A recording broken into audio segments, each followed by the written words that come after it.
Hello friends, let us discuss two more important properties of aggregates, Flakiness index and elongation index. These are for coarse aggregates.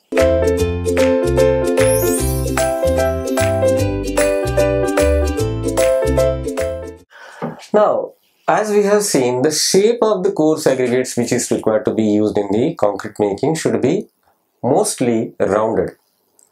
Sometimes maybe that angular shape is acceptable, but it should not be like a chip, or that is called flaky. So what is flakiness? It is defined as the length, if it is more, that particle compared to its thickness. Hence the flakiness index is defined as the dimension, which is the thickness, and 3/5 of that least dimension, that is the smaller dimension, thickness. So the particle flakiness index should be less than this, 3/5 of the thickness mean of the mean dimension.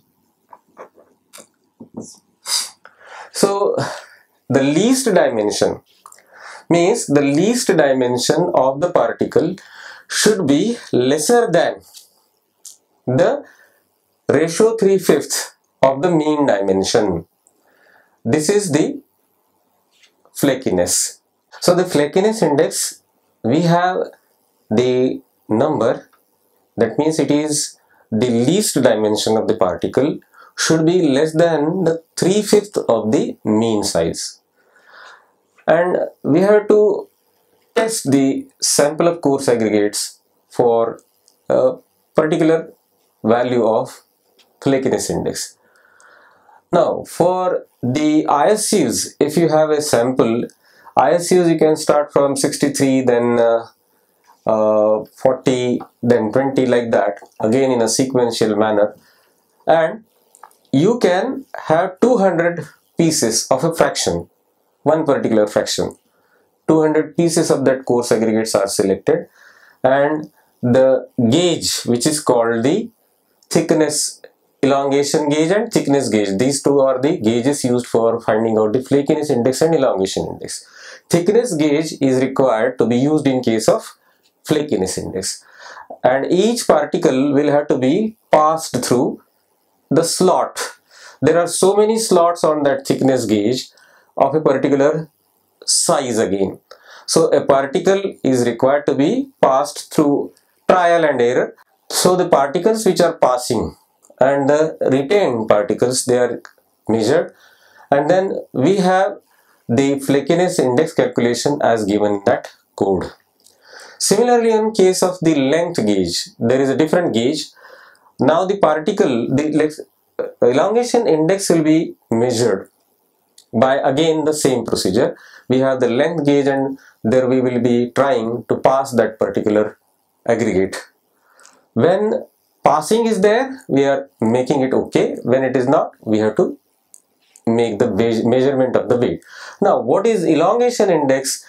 It is the number and elongation index of a particle or the coarse aggregates. It is the description of its size, which is the larger dimension. So the greatest dimension and 1.8 times of it, this fraction is calculated. Our particle should not be having the size more than that. So that is elongation index. So both these properties are very important for accepting or rejecting the sample received on the site. Actually, Indian standards are not giving any limits for these two indices.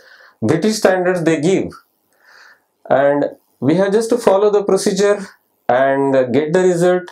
If it is more the weight retained, then we have to think about the acceptance of the aggregates. So this is about the flakiness index and elongation index. So here is that table, which is from IS 2386 part 1 of 1963, which gives you the sizes of the thickness gauge and elongation gauge.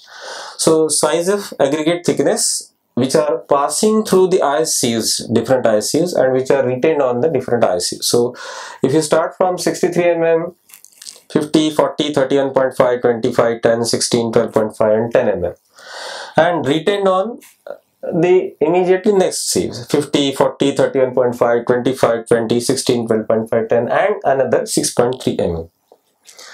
The length gauge is so manufactured that we have these sizes on it, and the Flakiness gauge, the elongation gauge and the Flakiness gauge, they have the slots like this. So these are the sizes which are there on those two gauges. So we have to show the piece, we have to take aggregate, the piece of aggregate, and we have to pass it through that slot, and then we have to stick up to that sieve. Suppose we are having some passed particles on the 63 mm, then we have to make a 33.9 in case of this, and in case of there is nothing. So like that we have the operation or the procedure which we can find out the flakiness and elongation indices. Thank you.